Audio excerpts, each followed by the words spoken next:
Kasus positif COVID-19 di Kota Denpasar kembali mengalami peningkatan sejak 2 minggu belakangan ini. Kondisi ini mempengaruhi perubahan zona.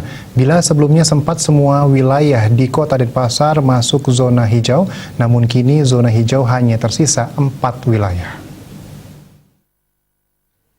Juru bicara Satgas Penanganan COVID-19 Denpasar Dewa Gederai mengatakan kini telah terjadi perubahan zona pada beberapa desa kelurahan. Dari 40 desa kelurahan, hanya tersisa 4 wilayah yang berstatus zona hijau. Lainnya berstatus zona kuning dan zona oranye.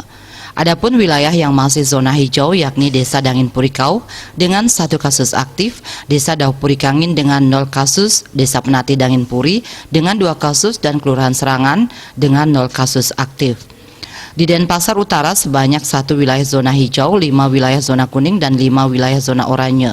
Di Denpasar Barat 1 wilayah zona hijau, 5 wilayah zona kuning, dan 5 wilayah zona oranye. Denpasar Selatan sebanyak 1 wilayah zona hijau, 2 wilayah zona kuning, dan 7 wilayah zona oranye.